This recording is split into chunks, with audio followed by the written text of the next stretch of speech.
Pessoal, vocês acreditam que isso é realmente verdade? Neste exato momento, em Xangai, na China, algo inacreditável está acontecendo. Dezenas de estudantes estão se aglomerando em frente à porta da diretoria de uma das mais prestigiadas escolas particulares de ensino médio da cidade. Senhor diretor, por favor, garanta que a viagem de formatura do ano que vem também seja para o Brasil. Deixem as próximas turmas irem ao Brasil, imploram eles. E não para por aí. Cerca de 100 pais iniciaram um abaixo-assinado e 5 escolas de ensino médio da região começaram a se mobilizar em conjunto. Apenas 6 meses antes, a situação era exatamente o oposto. Quando foi anunciado que o destino da viagem de formatura seria o Brasil, os alunos demonstraram uma decepção indisfarçável. O professor Wang Lei, que atua há 37 anos como educador, ficou ainda mais frustrado. Em seu íntimo, ele apenas suspirava de desânimo. No entanto, no dia de retornar à China, após os 5 dias de viagem, metade dos alunos desabou em lágrimas no portão de embarque do aeroporto. O próprio professor Wang não conseguiu conter o choro. Um ano depois, 3.000 alunos de 17 escolas de ensino médio da região de Xangai desembarcaram simultaneamente no Aeroporto Internacional de Guarulhos, em São Paulo. Foi a maior delegação de estudantes chineses a entrar no país na história. Afinal, o que eles viram naqueles 5 dias? Vamos agora ouvir essa história inacreditável que chocou a comunidade educacional da China. Antes de começarmos, se você deixar o seu gostei e se inscrever no canal, nos dará uma grande força para continuarmos trazendo histórias inspiradoras. Olá, meu nome é Wang Lei e trabalho como professor de matemática no ensino médio em Xangai há 37 anos. Na primavera do ano passado, vivenciei o momento mais vergonhoso da minha vida. Mas, ao mesmo tempo, foi o momento em que obtive a minha maior iluminação. Ainda me lembro vividamente do dia em que o destino da viagem escolar daquele ano foi anunciado na sala dos professores. Quando a tela do projetor exibiu as palavras Brasil-São Paulo, meu coração afundou em profunda decepção. Em 37 anos de carreira, liderei inúmeras viagens de formatura, mas nunca havia ido ao Brasil. Para ser sincero, eu não tinha a menor vontade de ir. Quando anunciei o destino aos 42 alunos da minha turma do 3 grau ano, a reação foi exatamente a que eu esperava. O ar na sala de aula congelou. Nossa escola é uma das instituições particulares mais difíceis de se ingressar em Xangai. A maioria dos alunos é filha de executivos e empresários. E após a formatura, eles ingressam nas universidades mais elitistas de Pequim e Xangai. Levar esses alunos em sua última viagem escolar. Por que logo para o Brasil? Eu pensava. Na verdade, o motivo era simples: orçamento. As finanças da escola haviam apertado e os custos de viagem precisaram ser drasticamente cortados. Uma viagem para a Europa ou para os Estados Unidos custava mais de 20.000 yuans por aluno, enquanto o pacote para o Brasil, devido a acordos bilaterais recentes e parcerias educacionais, saiu de forma incrivelmente acessível, custando uma fração desse valor. Durante a reunião com os pais antes da partida, a reação também foi fria. Um pai expressou preocupação. Ouvi dizer que o Brasil é perigoso, a segurança pública não é das melhores e a higiene da comida de rua me preocupa. Outro perguntou sobre as doenças tropicais. Eu mostrei os panfletos e materiais preparados pela agência para tranquilizá-los, mas no fundo eu mesmo não tinha convicção. Era um país que eu nunca havia visitado. As pesquisas que fiz na internet mostravam uma São Paulo cheia de arranha-céus, um trânsito caótico e algumas áreas de desigualdade social. Parecia apenas uma metrópole barulhenta, não muito diferente do caos de algumas cidades em desenvolvimento. Eu, honestamente, não tinha uma boa impressão do Brasil. Nas notícias, o país sempre me parecia um lugar festivo demais, porém estagnado e desorganizado. Enquanto arrumava as malas, pensei, essa viagem será apenas um evento formal de formatura. Será quase impossível proporcionar uma emoção especial aos alunos. Em décadas, como professor, viajei dezenas de vezes, mas meu coração nunca havia sido tocado profundamente. Achei que dessa vez seria igual. Na manhã do embarque, nos reunimos no Aeroporto Internacional de Xangai. Os alunos estavam agitados, mas os professores pareciam exaustos antes mesmo de começar. Passei as instruções de sempre: mantenham-se em grupo, cuidem dos seus pertences, não conversem com estranhos, o mesmo discurso de todas as vezes. Entramos no avião para a longa jornada que cruzaria o mundo. Enquanto a China ficava para trás, um colega professor sentado ao meu lado comentou, preocupado: a culinária brasileira é muito diferente, cheia de carnes pesadas e temperos fortes. Será que nossos alunos vão se adaptar? Respondi com indiferença que certamente haveria restaurantes chineses por lá. Fechei os olhos durante o longo voo, pensei em apenas cumprir a tabela, evitar que os alunos se machucassem, seguir o roteiro turístico, dar-lhes um tempo para compras e sobreviver a esses 5 dias. Eu não tinha absolutamente nenhuma expectativa em relação ao Brasil. Para ser dolorosamente honesto, eu tinha preconceitos. Considerava o Brasil um país do qual não teríamos muito o que aprender em termos de disciplina ou educação. Foi pura arrogância acumulada ao longo de 37 anos. Eu não sabia na época, mas essa viagem viraria de cabeça para baixo toda a minha visão educacional. O Brasil se revelaria um país completamente diferente do que eu imaginava, quebrando minhas certezas desde o momento em que pisei no aeroporto de Guarulhos. Ao desembarcarmos em São Paulo, a primeira coisa que me chamou a atenção foi a imensa escala e a modernidade pulsante, mesclada com uma receptividade calorosa que eu nunca tinha visto. O aeroporto era imenso, vibrante, mas surpreendentemente organizado. Os funcionários sorriam e tentavam ajudar, gesticulando de forma amigável. Nossos alunos olhavam ao redor maravilhados com a diversidade de pessoas. Após pegarmos as malas, nosso guia nos aguardava acenando calorosamente. Era um homem na casa dos 40 anos, nipo-brasileiro, que falava mandarim fluentemente com um sotaque acolhedor. Ao entrarmos no ônibus, os alunos murmuravam impressionados. A caminho do hotel, a rodovia era ampla e bem sinalizada. Pela janela, os arranha-céus começaram a surgir. São Paulo é uma megalópole de mais de 12 milhões de habitantes. A vastidão de concreto intercalada com o verde das árvores tropicais e o grafite vibrante que parecia dar alma à cidade era imponente. Era uma escala que rivalizava perfeitamente com Xangai. Chegamos ao hotel, perto da Avenida Paulista. Após acomodar os alunos, sentei-me no saguão. Um colega sentou-se ao meu lado e confessou: é muito melhor do que eu esperava. A energia deste lugar é diferente. Eu concordei silenciosamente. No jantar, fomos a uma churrascaria que também oferecia um vasto buffet. Tinha de tudo: pratos locais, massas, saladas frescas e até opções asiáticas. Os alunos ficaram fascinados. Observei o salão. Famílias brasileiras jantavam ao nosso redor.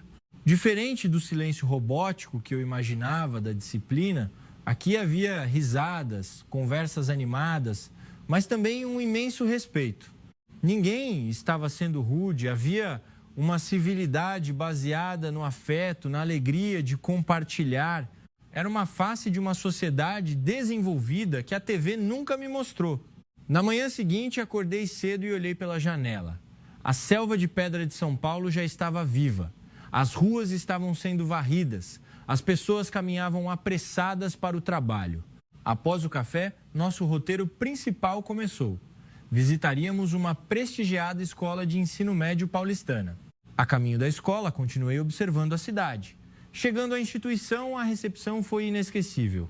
O diretor da escola veio pessoalmente nos receber, não com uma reverência distante, mas com um aperto de mão firme e um sorriso largo, nos fazendo sentir em casa instantaneamente. Ao caminharmos pelos corredores amplos e coloridos, vi as paredes repletas de projetos artísticos e científicos dos alunos. A primeira parada foi uma sala de aula comum. Não havia lousas interativas ultramodernas ou tablets individuais para cada aluno. Era uma sala simples, mas o que me deixou sem ar ocorreu após o sinal do intervalo. Em Xangai, faxineiros contratados limpam tudo. Aqui, presenciei o que o diretor chamou de mutirão. Os alunos brasileiros se levantaram, pegaram vassouras, panos e organizaram a própria sala. Eles não faziam isso como um castigo, mas rindo, conversando, cuidando do espaço que era deles. O diretor me explicou: aqui ensinamos que o espaço público é uma extensão de nossas casas. A responsabilidade coletiva é a base de um bom cidadão. Eu concordei com a cabeça, mas por dentro estava atônito. A educação no Brasil estava formando os seres humanos socialmente responsáveis de uma maneira orgânica e feliz. No ginásio poliesportivo, a energia era avassaladora. Alunos praticavam futebol, vôlei e capoeira. O nível de entrega e seriedade em seus rostos parecia de atletas profissionais, mas eles não estavam sendo repreendidos por treinadores rigorosos. Eles se moviam com paixão autônoma. A maior surpresa foi o refeitório. A cozinha era aberta e os profissionais trabalhavam com rigorosa higiene. A nutricionista nos explicou como os alimentos vinham de produtores locais, focando em sustentabilidade e na saúde individual de cada adolescente, com cardápios mapeados para alergias. Saindo da escola, refleti. Eu sempre me orgulhei de Xangai ser uma potência educacional, mas o Brasil estava avançado em uma dimensão diferente. Educação não apenas para passar em provas, mas para formar humanos completos, vivos e conscientes. À tarde, demos aos alunos tempo livre na movimentada Avenida Paulista. Dividi os alunos em 4 grupos e segui o primeiro, com 11 adolescentes. A calçada larga estava lotada. Era uma tarde de dia de semana, mas o movimento era colossal. Músicos de rua tocavam, artistas vendiam artesanato, centros culturais estavam abertos. As ruas eram organizadas, as lixeiras bem distribuídas. A convivência entre executivos engravatados e jovens alternativos era pacífica e fascinante.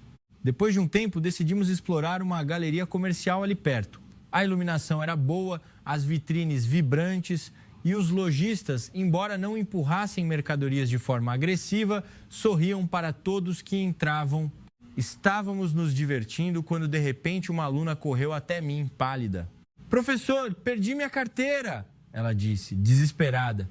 "Estava na minha bolsa até agora há pouco." Outros alunos se reuniram, assustados. Tentei manter a calma e perguntei onde ela havia visto a carteira por último. Ela disse que foi há uns 10 minutos, em uma loja de bijuterias. Voltamos pelo mesmo caminho. O dono da loja não havia visto a carteira. O desespero da aluna aumentou.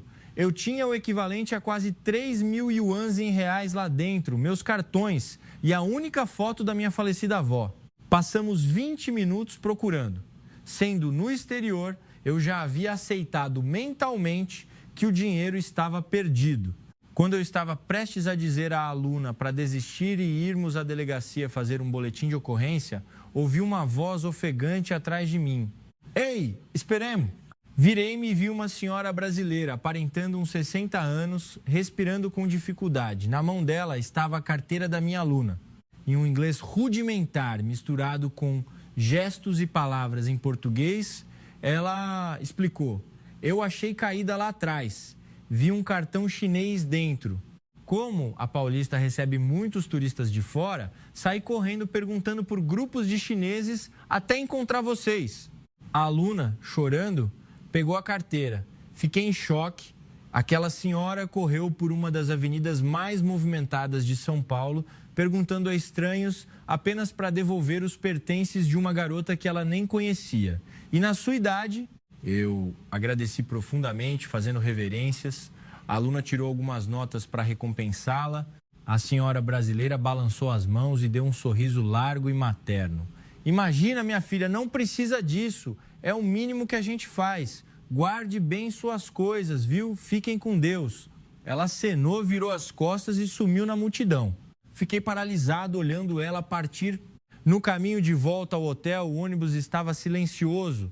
Meus alunos, que costumavam ser barulhentos, estavam calados. Estávamos todos refletindo. Em 37 anos, vi alunos perderem coisas em muitas viagens pela China e pela Europa. E quase nunca recuperamos nada. E aqui, neste país que eu havia subestimado, fomos salvos pela pura humanidade. No dia seguinte, fomos visitar o Museu Afro-Brasil e o Memorial da América Latina. O guia nos explicou a profunda e complexa história do Brasil, as dores da escravidão, os desafios da colonização, as lutas democráticas. Ao olhar para as exposições, percebi a resiliência daquele povo.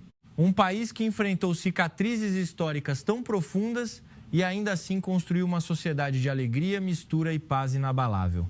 O peso da história contrastava com a vibração cotidiana de São Paulo e eu fiquei sem palavras diante de tamanha capacidade de superação. A tarde foi reservada para um intercâmbio com adolescentes brasileiros. 40 estudantes nos receberam. Inicialmente tímidos, o gelo foi quebrado assim que começaram a conversar. Para nossa surpresa, o nível de mandarim dos brasileiros era excepcional. Um de nossos alunos perguntou, chocado: "Como vocês falam o nosso idioma tão bem?" Um jovem brasileiro respondeu com um sorriso: "O Brasil e a China são grandes parceiros. Temos muito interesse na cultura de vocês, então estudamos muito." Nossos alunos abaixaram a cabeça, envergonhados, pois nenhum deles havia aprendido uma palavra de português. Eles começaram a falar sobre sonhos. Um aluno brasileiro queria ser engenheiro ambiental para proteger a Amazônia. Outro queria ser músico. Uma menina queria ser professora para ajudar crianças em áreas carentes. Eles transbordavam propósito. Meus alunos de Xangai falavam sobre seus sonhos, mas soavam mecânicos, focados apenas no sucesso financeiro. Percebi ali a diferença. A educação brasileira, aliada àquela cultura afetuosa, dava a eles espaço para pensar por si mesmos e escolher com a alma. Quando o evento terminou, trocaram redes sociais. Um garoto brasileiro abraçou um dos meus alunos e disse: "Um dia eu vou para a China te visitar, somos amigos agora." Nossos alunos sorriram e disseram que os receberiam de braços abertos. Observando aquilo, concluí: o futuro pertence a esses jovens. Eles se entendem sem preconceitos. O que restava para a minha geração era jogar fora nossas noções obsoletas. A manhã do último dia chegou. Enquanto arrumava as malas, olhei pela janela. Os 5 dias voaram. A última parada antes do aeroporto foi o mirante do Farol Santander. Lá do topo, observei o horizonte interminável de São Paulo brilhando sob o sol da manhã. 5 dias atrás, eu cheguei sem esperanças. Agora, eu admirava a magnitude dessa metrópole e a grandeza desse país. No ônibus a caminho de Guarulhos, um aluno virou-se para mim: "Professor, o Brasil é incrível. Eu quero muito voltar." Os outros concordaram fervorosamente. Eu sorri e respondi: "O professor também acha. Esta foi a viagem de uma vida." Após passarmos pela segurança no aeroporto, os alunos compraram presentes na área de embarque. Café brasileiro de alta qualidade, artesanatos, camisetas da seleção. Eu comprei lembranças para minha esposa e materiais para exibir na escola. Quando me sentei na poltrona do avião e olhei pela janela para o pátio de Guarulhos, lembrei-me da minha chegada fria e cínica. As lágrimas começaram a rolar pelo meu rosto. Tentei enxugá-las, com vergonha, mas elas não paravam. Olhei ao redor e vi vários alunos chorando. 2 meninas enxugavam os olhos com lenços e um garoto soluçava de cabeça baixa. Eu havia menosprezado o Brasil, mas o país provou ser uma nação educacionalmente viva, incrivelmente acolhedora e cheia de um calor humano que derreteu nossos corações de gelo. O avião decolou. Jurei a mim mesmo que voltaria e que contaria a todos na China sobre o verdadeiro Brasil. Após um voo exaustivo, pousamos de volta na China. O cenário familiar de Xangai parecia estranhamente distante. Em apenas 5 dias, meu interior havia se transformado. No trem para casa, a imagem da Avenida Paulista, os olhos brilhantes dos alunos brasileiros, a faxina em equipe e a senhora que nos devolveu a carteira não saíam da minha mente.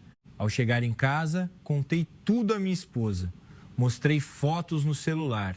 Ela ficou maravilhada. Nunca te vi tão emocionado e inspirado. Naquela noite, olhando para o teto, percebi que aqueles foram os dias mais significativos dos meus 37 anos de carreira. Ao chegar à escola no dia seguinte, a sala dos professores estava um caos. Um colega enfiou um smartphone na minha cara. As fotos que tirei haviam viralizado na rede social Weibo. Um dos alunos postou sobre a devolução da carteira e a solidariedade na escola paulista. Havia milhares de comentários. A educação humana deles é incrível. Quero conhecer esse lado do Brasil. O diretor me chamou à sua sala, muito sério. Pedi para que eu contasse tudo. Após me ouvir, ele disse pensativo: precisamos aprender com eles. Acho que devemos focar nossos próximos intercâmbios no Brasil. Nos dias seguintes, o telefone da escola não parou. Pais queriam que seus filhos mais novos fossem ao Brasil. A Secretaria de Educação de Xangai me procurou para formar um comitê de estudos sobre sistemas educacionais focados no desenvolvimento humano, me convidando para ser consultor. Nunca imaginei isso na minha vida. 3 meses depois, as reservas de voos de Xangai para o Brasil aumentaram 300%. Várias escolas vizinhas me procuraram para pedir conselhos. Recomendei rotas, escolas e, acima de tudo, que fossem com o coração aberto. Em pouco tempo, 17 escolas de ensino médio organizaram uma viagem conjunta. Um total de 3.000 alunos partiriam simultaneamente. A diplomacia brasileira e as companhias aéreas precisaram se mobilizar. O aeroporto de Guarulhos abriu guichês extras e a cidade de São Paulo preparou frotas de ônibus adicionais. E desta vez, eu faria as malas novamente, liderando essa comitiva gigante. No dia do embarque, o aeroporto de Xangai parecia um festival. 3.000 alunos e famílias, além de equipes de TV locais transmitindo ao vivo. Quando nosso avião decolou, pensei em como a minha mudança de percepção pavimentou o caminho para aquelas milhares de pessoas. A chegada em Guarulhos exigiu paciência, com 3.000 malas circulando nas esteiras. Mas o esquema montado pelos brasileiros foi impecável. Na saída, uma imensidão de ônibus nos aguardava, com guias segurando placas amigáveis. Durante uma semana inteira, nossos alunos se espalharam pelas escolas de São Paulo. Visitei a mesma escola com minha turma. O diretor me deu um abraço apertado. Dessa vez, nossos alunos sentaram-se lado a lado com os brasileiros para assistir às aulas. Comunicavam-se pelo tablet, riam no refeitório trocando pratos típicos. Fizeram projetos de arte, tocaram música juntos. Quando chegou o dia de ir embora, a cena em frente à escola foi comovente. Alunos chineses e brasileiros se abraçavam fortemente, chorando copiosamente. Prometiam se ver novamente. No voo de volta, um aluno me disse: professor, o senhor mudou a minha vida. Obrigado por me apresentar o Brasil. De volta a Xangai, as entrevistas à TV tomaram conta das redes. O sucesso foi estrondoso. Outras cidades da China, como Pequim e Cantão, começaram a desenhar projetos parecidos. 3 meses depois, foi o dia da formatura dos meus alunos. Subi ao púlpito. Todos os pais e alunos me olhavam. Respirei fundo e, com a voz embargada, comecei. Fui professor por 37 anos, mas este último ano foi o que deu sentido a todos os outros. A experiência que vivemos no Brasil mudou a minha vida. Minhas mãos tremiam. Eu percebi o quão acorrentado aos meus preconceitos eu estava. Tive vergonha de ter subestimado aquele país e foi graças aos meus alunos e ao calor humano daquele lugar que eu aprendi a ser um educador de verdade. As lágrimas rolaram. Fui até a frente do palco, coloquei a mão sobre o meu coração e me curvei profundamente em um pedido sincero de desculpas. Sinto muito por quase ter ensinado a vocês os meus próprios preconceitos. E agradeço aos céus por ter tido a chance de mostrar-lhes o caminho certo. Os alunos choravam, os pais enxugavam as lágrimas. Após um longo silêncio, uma salva de palmas estrondosa tomou conta do auditório. Todos se levantaram. Desde aquele dia, minha vida mudou. Dei dezenas de palestras pela China. 1 ano se passou e o intercâmbio sino-brasileiro explodiu. Vários dos meus ex-alunos agora estudam português e planejam intercâmbios universitários no Brasil. O que me deixa mais feliz é ver meus alunos enxergando o mundo sem amarras. Passar os últimos anos da minha carreira espalhando essa mensagem foi a maior bênção da minha vida. Olhar o mundo sem preconceitos e aceitar o novo e o diferente. Essa foi a lição que o Brasil me ensinou. Aos 65 anos, tive a minha maior epifania Dedicarei os anos que me restam a garantir que a próxima geração olhe o mundo com o coração muito mais aberto do que o meu. E a história de hoje fica por aqui. O que vocês acharam dessa jornada emocionante, onde um professor de Xangai superou seus preconceitos através do calor humano brasileiro, levando 3.000 pessoas junto com ele? Deixem palavras de apoio ao nosso personagem principal nos comentários. Se essa história tocou seu coração, não se esqueça de curtir e se inscrever no canal. Muito obrigado por nos acompanhar.